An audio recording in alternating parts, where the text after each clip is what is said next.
Well, hello there, and welcome to my little arty corner of the internet. Um, it's Saturday, it's the 6th of November, and it's my morning warm up art session, really, where I explore patterns or motifs that I use in my art. I try to use, although they don't always fit in with whatever I'm drawing at the time. But I just want to show you to begin with. This is the very first page full of explorations of this particular idea here, although it went a bit, a bit different along the way, but that's what exploring is all about. But it's not just that motif, because I've spent time exploring how to add interest to the background, not just shadow and highlight, but how I can put pattern in there and so on. And I think that's what I want to pick out today more than anything, is that there's variations on the theme here, but it's what I've done to connect sections here and perhaps here, and how I've added that sort of textural patterns to the background, really. And the idea all started, a lot of it all started over here with these areas and this one, where I put pattern there to add interest behind them, to fill this space. I could have filled it with more motifs, don't get me wrong, but I was also, the back of my mind, it was beginning to form an idea that it would be nice to explore open space and how I can make it interesting while still having that feeling of not blankness, but of almost emptiness, or not much there, an almost ghostly view. And these two areas particularly are ones that I went, oh, this one in particular with its paleness. And so I added Diva Dance was one I added. I used print on here. I used Diva Dance here. It looks like water flowing, really does, or seaweed in this case, or water weeds. But I chose colours that were sympathetic, or not sympathetic, but monochromatic with the designs next to them in some ways, although olive green isn't. But the other greens I found were too bright or too dark, really, for what I wanted. Here I used the same idea once I'd drawn some of these arcs filled with little circles and so on, and played around with shadow and highlight with Graphitints. And I used a grey fine liner here, and over the shadowing that had been done and everything, and it just picks that colour up through it and just adds to the interest there. So that was an interesting thing. You can see down here how it's gone over the green. You can still see the grey, but the green is still there. So that's an interesting thing to me. Here I just used the grey straight as it was, just fine lines, creating those overlapping shell-like or fish scale-like arcs there. And here, hopefully you can see, just about make it out. Again, it's those spirals of print on, but I used a chalk pastel pencil and very lightly used a tortillon just to rub around the shape, not to spread the colour out, but just to fade it back. And that really interested me, although I do need a much sharper point. Here I used fine liners again, but they're much brighter. I chose blues here to tie in with these colours. And tried the blue there. That's way too in-your-face blue. This one's better, but it's way too dark. But I've just had a thought. Magic water brush. Because no doubt I can use the water just to fade it back if I wish. Or rather, what this is doing is it's adding that colour to the space, but as I'm using a barely damp brush here, it's not washing all of that colour out. I'll leave a bit in comparison, so it becomes more weathered looking. That's interesting. This one would have the same kind of feeling, I think. Of course, can pull the colour off and create a shadow around there. That's nice. I like that. We're stroking along the arcs. Perhaps I can just make them fade just that bit. So probably. That's interesting. I've got to remember all of these things now. You realise that? I really need to keep notes as to what I like and what I don't. The jelly roll here is interesting. I did use a white jelly roll, but it's under different angles of light. And I bet you I can't make it happen under the camera. That you see more or less of those little spirals. So that's interesting. It's almost like they float over, though it's quite opaque. It also, jelly roll's funny because it's sort of opaque and it's sort of not. It's sort of almost on the borders of being, you know, changing from translucent to opaque. So you do get to see things from beneath, but it's quite nice. It's quite an interesting thing. So that's my page. It was never intended. None of these, well, if I had intended to make them something that could be framed, it's not going to happen. But it was it's that opportunity to try things out and to see what happens. I tell you what, the can I get those to sparkle? You see the gold there and over here, hopefully. How shiny these are. These ones aren't so much. I think it's because the chalk pastel underneath. But over here, there's pen more than pastel. I don't know whether that makes a difference. So there's that.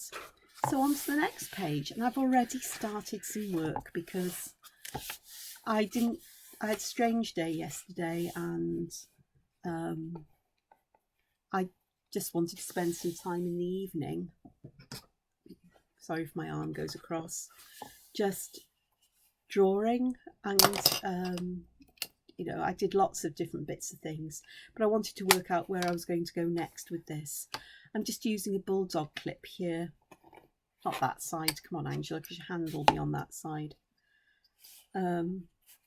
Just using a bulldog clip here, really, just to clip the page down, because it annoys me when it sticks up or when it doesn't lay so flat. So that's perfectly good way. It's not as bad. It's still a bit buckled, but I thought some floral motifs would be quite nice. So I just opened my visual dictionary reference guide, what Zibaldoni, whatever you want to call it, at a page, and I went, oh, I like that one. That's literally how I chose this. I didn't come up with anything new particularly, other than no, I haven't. It's just putting things together. So I'm going to show you this morning how I draw this one, and I'm going to try to. This one is a bit of a weird one because I've got a really long. Actually, that would make more sense if I add that there. That would make more sense, and perhaps another one there.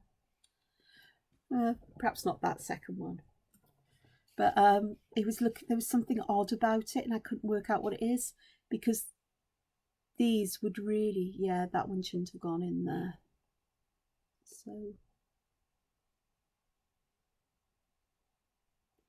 I'll just make it into something growing out. And perhaps do the same on the other side, just to give it as if that's meant to be there. But they sort of like will fade there. I think I made this too far away, but we'll see. So how did I draw these? Well, let me start with this. So I'm going to draw one in between, and it may turn out a bit different because things do every time. I'm just checking before I start that everything's on the camera. I want to leave some headspace for the trumpet of the flower, and I'm going to start with the base of my stem. So you can see how I draw some of these stems. I like stems with texture. They look very architectural. Okay, then I'm going to draw this bit, which is what is, they're the sepals that would support the trumpet, the flower. And here it's sort of like an M shape or a W shape. It's W, it's an upside down M. So I'm going to do that, but I'm going to add another bit there. So it's like a series of M's. You know, there's one M there and there's another M there. There's two M's actually. That works nicely. I'm going to turn this because it's easier to draw this way. Now I'd really like my petals to come out from the stem, so they're not further out than the stem really. So I'm going to draw them from there. And this one I'm going to draw from there. Now I could have made them fold all the way over, like Paradisum. And I am going to make this one a bit different because I'm going to give it a frilly top.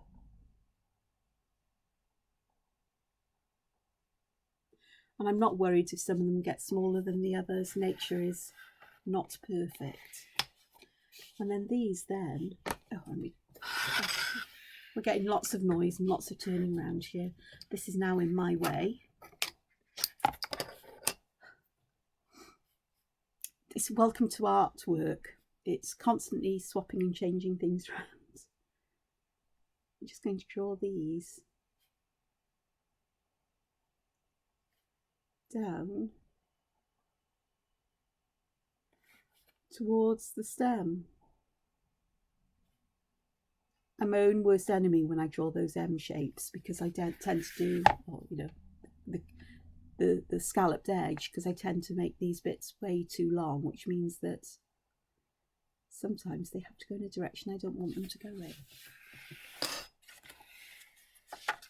Now if I wanted to, which I think I'm going to do, I can add others here.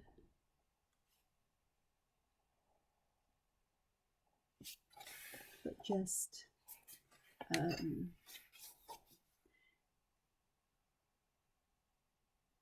add to the fullness of that particular flower. And I think I'll need another one there because I like symmetry, you know, things to be vaguely symmetrical, and perhaps there.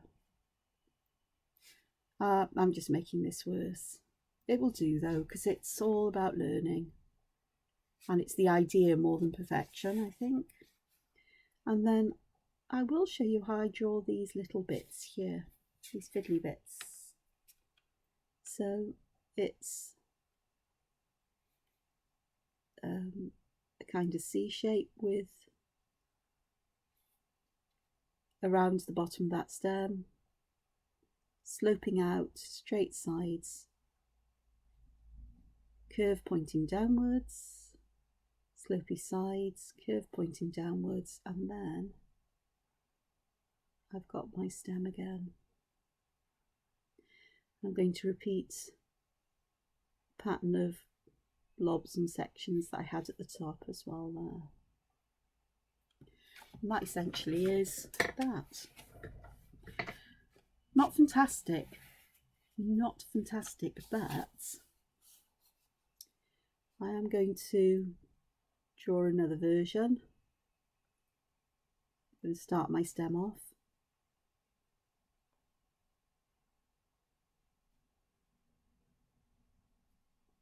Yep, I'm going to try this and see what happens.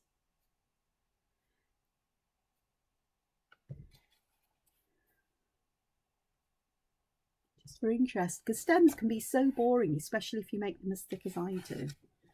Okay, let's have a look at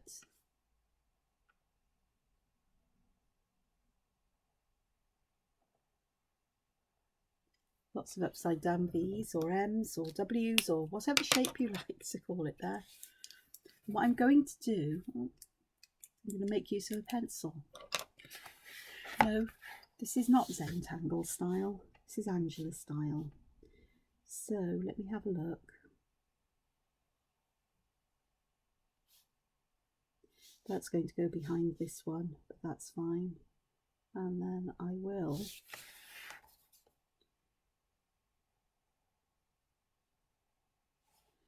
fan it out just like that.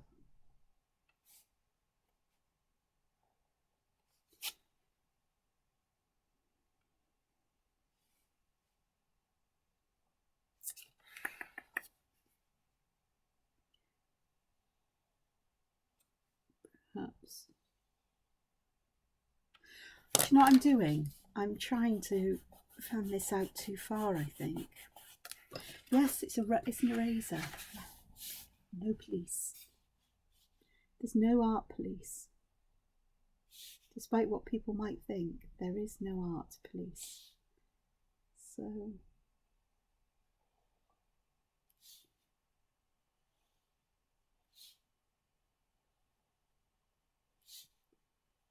yeah, I'm just adjusting the shape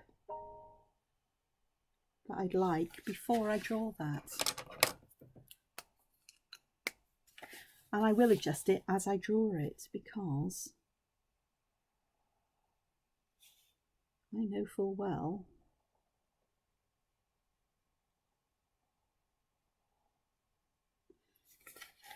that pencils are just that guide. And then if I want it to appear like there's something behind it, which isn't the case with this one, this is very much fern-like, isn't it? The palm fronds, which works. That's a better shape, it's all square. Happier with that, with the first one I've drawn. This one, I'm going to take the pen I just drew with was a 0.3 uni pen. So I'm going to take an 0.1 micron, because I can't find my 0.1 uni pen. They all do the same job. And we have a look. I'm going to add stripes here.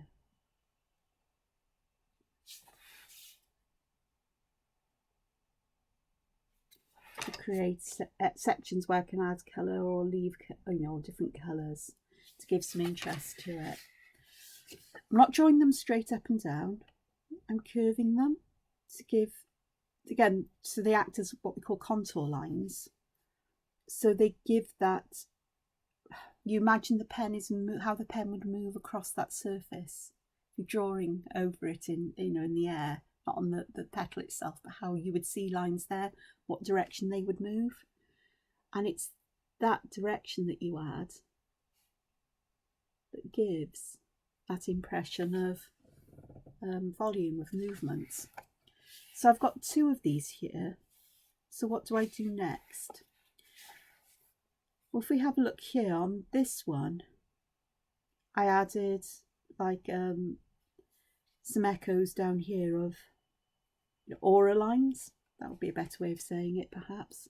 I haven't got the space to do that here, but what I can do perhaps is just add some V shapes. And what I did on this stem is I've added shading with a pen as well.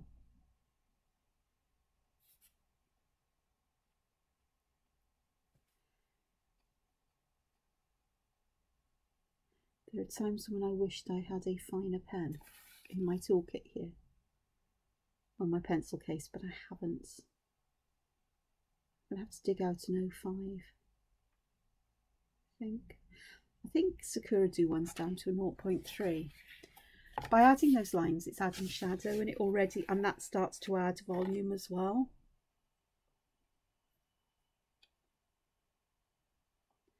And it's also a reminder as to where we'd like to have shadow on these. And I could do it, which way? This way. On the edge of the sepals as well, like that. On this flower, I basically kept the stem as it was and used colour to add shadow. I actually did the same here. with the darker bits underneath where the lines were. Here I didn't put those lines in. Up here I made a complete mess of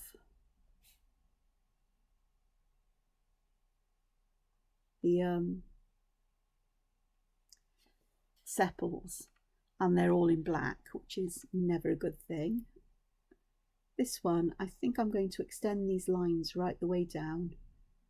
I'm going to add some rounding there as well, and some on the edge. I can add rounding here, which would, oh gosh, I've just smudged it. That's fine. I can live with that. And I'm going to add some patterns here. Why, I don't know, it just seems the right thing to do there. Okie doke, so that's those two drawings. What can I do? Because this is very much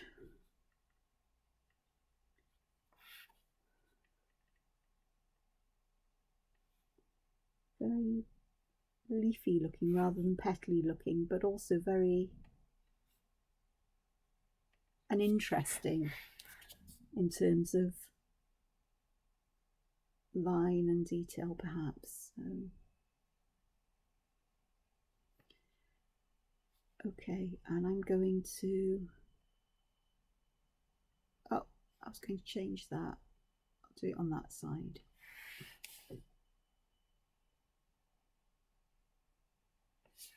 It just adds that feeling that there's something more to these than flat space.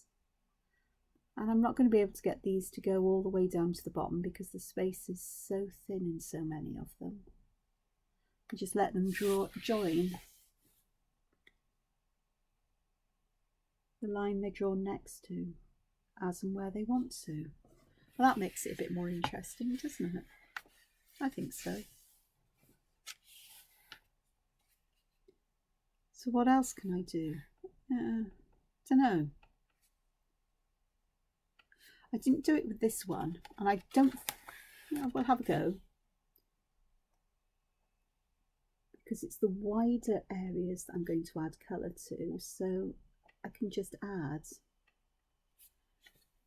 some line cross hatching there, and I think here what I'll do with this one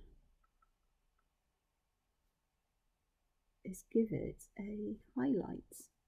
And I've put the highlight in line with these here because they could be highlights or they could be you know, bits that stick up, I suppose. Not sure what these are. Hey, it came out of my pen. It's called Instinctive Artwork. But that's just the start. I've got all of these for variations. I've got leaves to add yet. I haven't added any leaves. I think what I do with these ones, I was going to add a leaf here. I'd actually have it growing from here.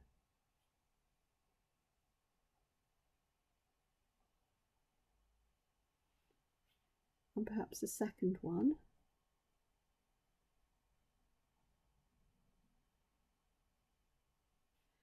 Because there's enough space for them to do that. That looks quite nice. And I think I'd alternate them from side to side rather than having the other leaves coming out of, or other leaves coming out the other side. And you do get leaves doing this in nature.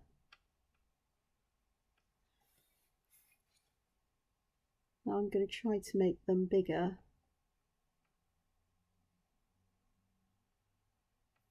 As I go down the stem.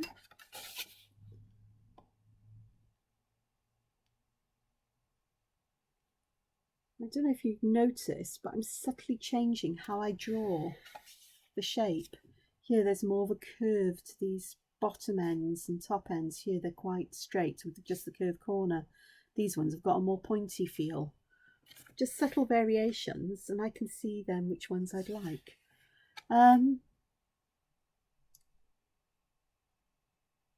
we could have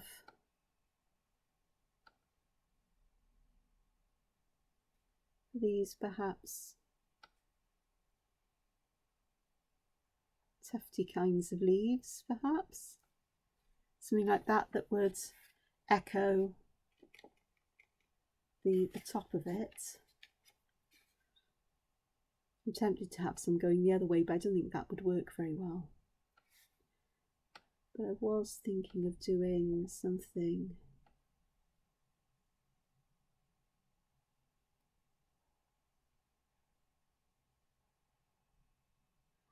like this, perhaps.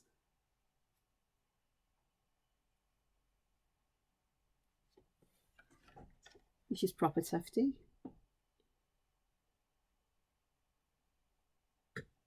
Very Welsh kind of thing. What's right? That's proper, that is. Proper tidy. Proper dust. There we are. Actually, I quite like that. That is a nice, that's got a nice feeling to it. It's not something I've done before as leaves on a plant. But it works quite nicely, I think.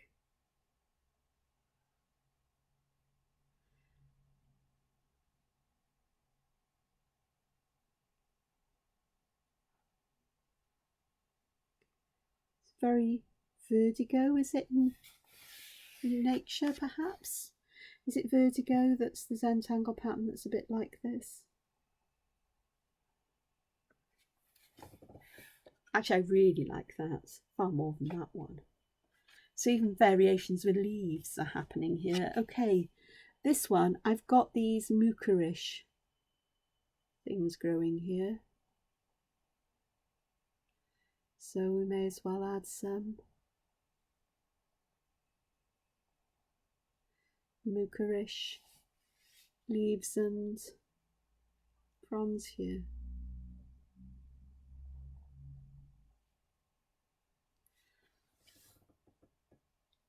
This one, I really don't know what I want to do here. I think I'll just leave that as it is for now. There's just some ideas there.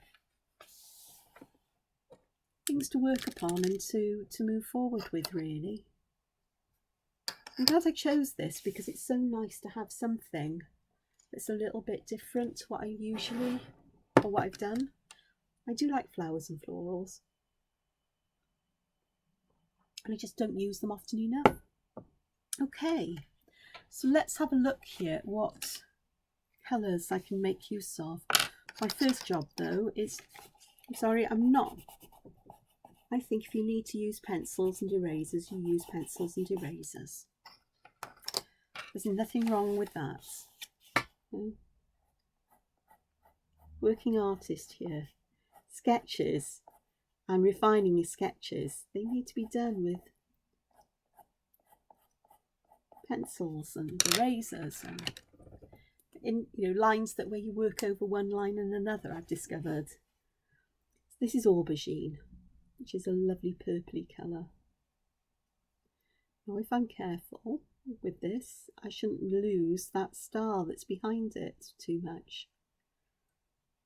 The background, which is quite nice.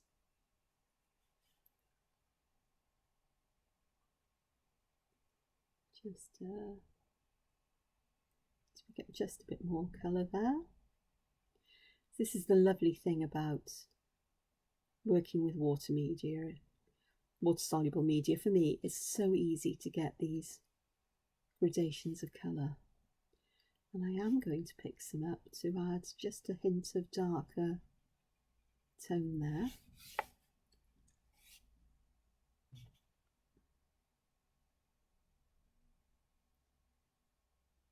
Pick up just a little bit of the colour from here to spread out until there's practically no colour at all.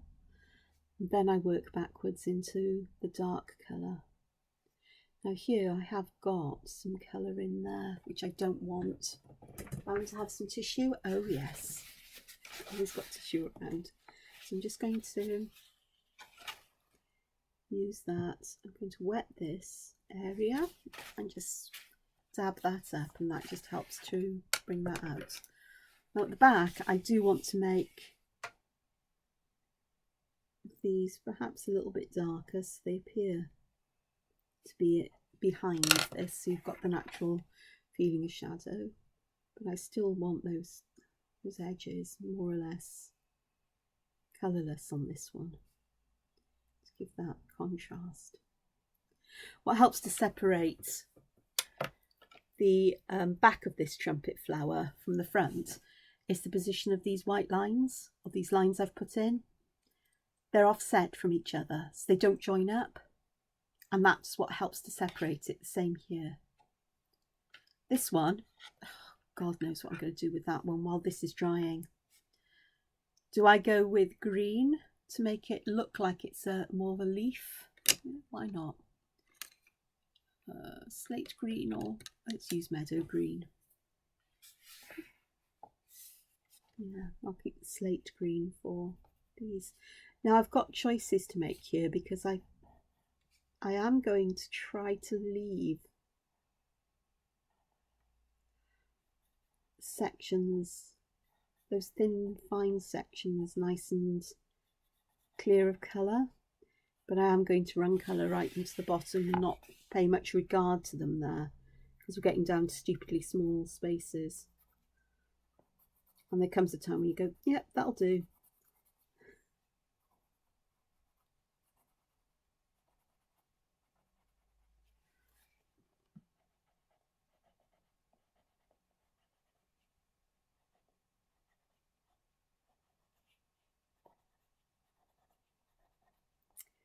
Even though I wasn't very fussed on this particular one, I'm working with it just to see what will happen.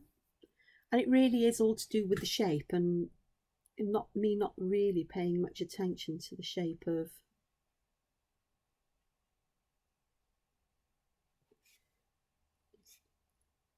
in between.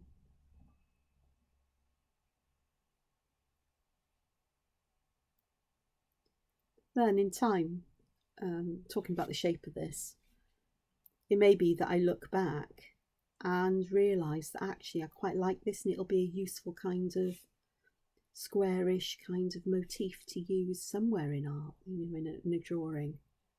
It may just be that kind of space that needs that exact kind of shape. So it's all grist for the artistic creative mill, really.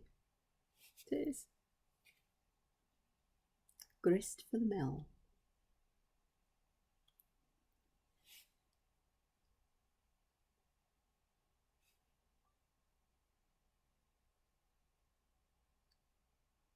I'm paying attention to keeping some whiteness flowing, not just towards the top, but down into these bits here, just to, because it makes, when you do that, it makes a suggestion to the brain, to the eye, to the brain, that, oh, that must be the case in all of them. Our brains are very good at pattern matching and making sense of what's there. So they go, oh yeah, this one, yeah, got to be on everyone. Yeah, it's got to go right the way down to the bottom. And your brain makes up what's missing, really, which is quite fun. Okay, I think for this one, I really would like this green next to the purple. The other thing I like about graphy tints is not just the more muted colours, more vintagey colours, is the fact that there's only 24 colours in the set, and that makes me very happy, because it means that I don't have a lot of choice. I have a lot of choice, but I don't have a lot of choice. And then to add the darkest bit on this side,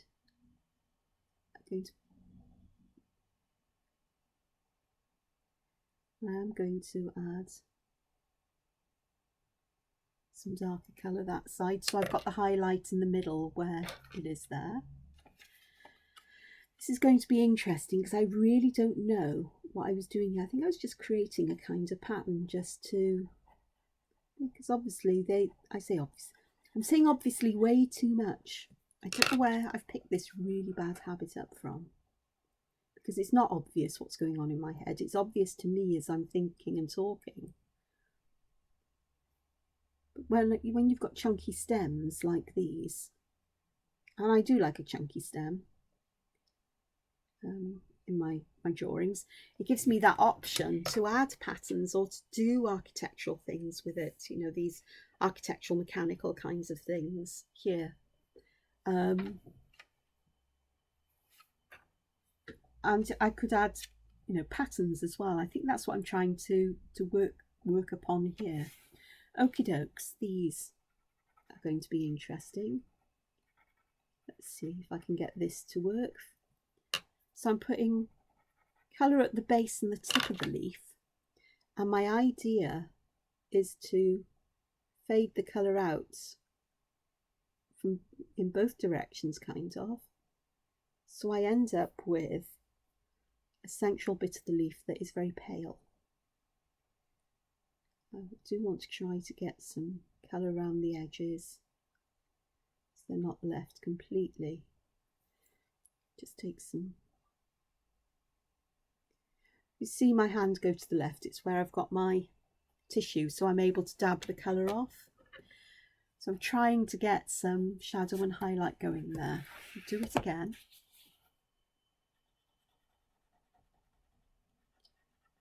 Plenty of colour at the bottom and at the tip.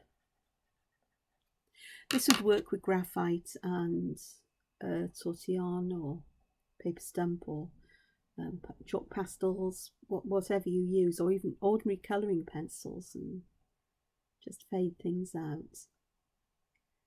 And that's what I want to do here, is just fade this.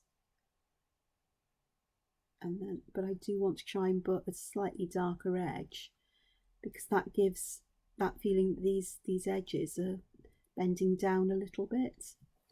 Now here, I'm getting a bit not very well.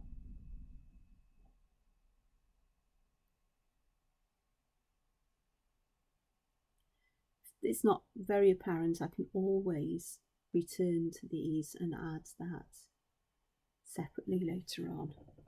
But there's something about giving a darker edge or a highlighted edge that helps. So those work quite nicely. Okay, put that away. You have a look here, because these are the ones that I really want to use this on. And again, I'm going to have the tips darker and the base of the tips and the base darker, and the middle bit not so. And I'm going to try and get a bit of a shadow on the bottom edge. Hasn't worked quite well with that one. May do here. Let's try adding some the graphy tint that way, just a thin line of it. Oh, that'll work better. Duh. I think I've said before, I'm no expert on colouring. But I think you get the idea here. Just working out where I'd like the shadow to be more than anything, I think. Just a little bit on that side. But keep the middle of this particular leaf or needle or whatever you think it is fairly empty of colour. I want some colour there, because I find a harsh edge just doesn't work it for me. And using a clean brush just to move that colour out really helps. So I've done a couple there. These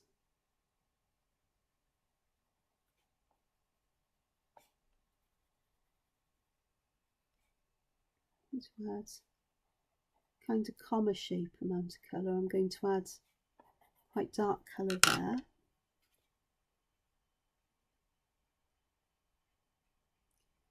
And then again, it's that case of working from the lightest area into the darkest and moving the colour towards the bottom edge, so that is the darkest place on that bulbous muka tip. And here it's just moving it down that way. Smallish area, so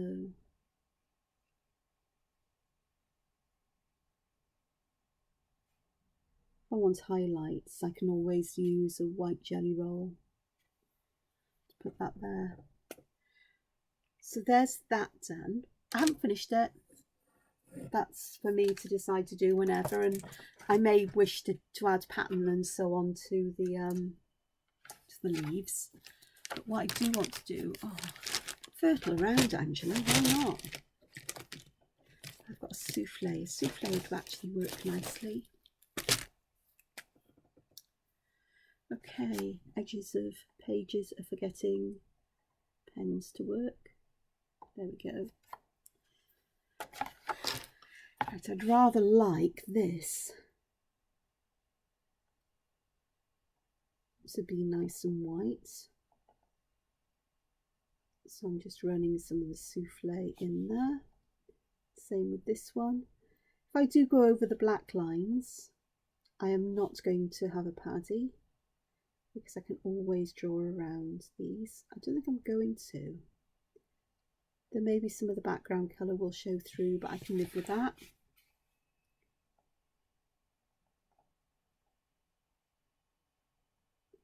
I do have souffle pens of different colours. They're very bright.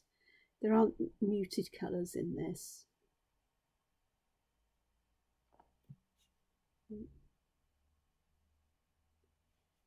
So that'll work nicely on there. I'm not even going to try to put any souffle in those lines there.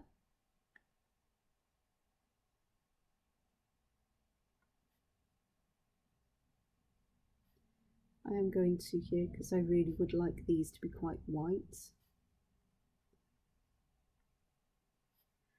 Very stylized kind of drawing of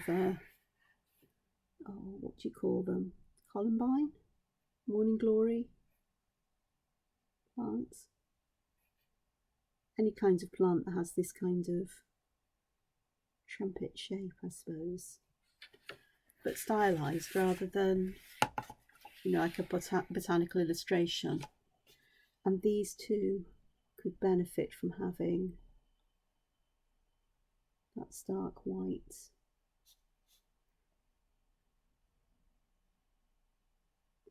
The jelly roll is a nice option because it will, the jelly roll, the souffle, because it does give that raised finish to it. It dries with a, you know, like a bumpy, you know, with a raised, yeah. You know what I'm talking about. You know what I mean. Yeah, that one I did do. And then down here, I've got some here. It's a white. I need to do some here. I'll do that one white and that one. But I needed to add some colour to some of those, which I'm not going to do. And I think the final, can't put white on.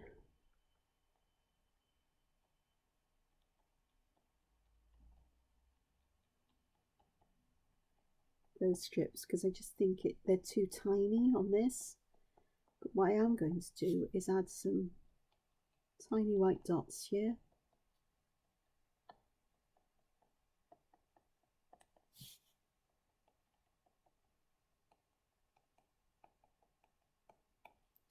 Like that. And I'm debating whether to, and where the lightest bit here is, just to help to improve that feeling. But here is an obvious place to put some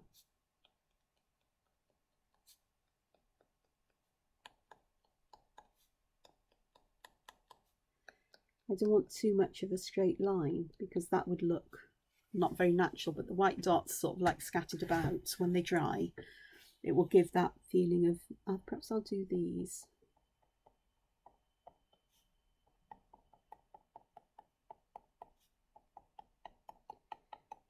This hopefully will give a feeling of glistening as they dry. And that glistening will give that sense of a bit of a, you know, a subtle highlight. And I'm not restricting these to a very narrow band because I think that would look, as I've said, just too artificial. Just a couple here, perhaps around the edge of this one. Be quite nice. So I think that's me done for today. I think so. I'll tell you what I could do as well while I'm at it.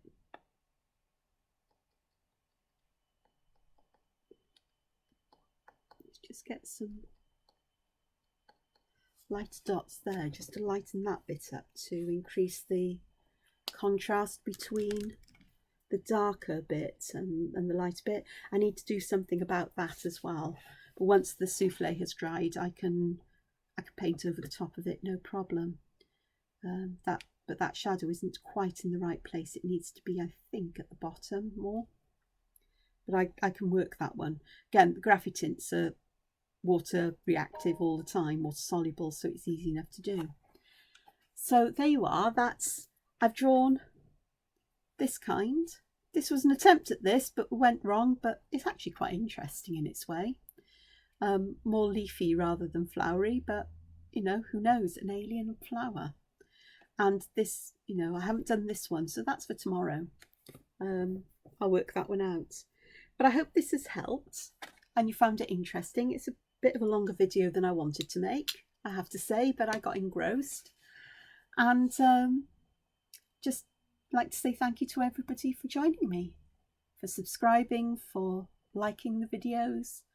Liking the videos apparently is really good because it helps the videos be shared with other people to bring more people here, apparently. So I've heard other YouTubers say, I don't know.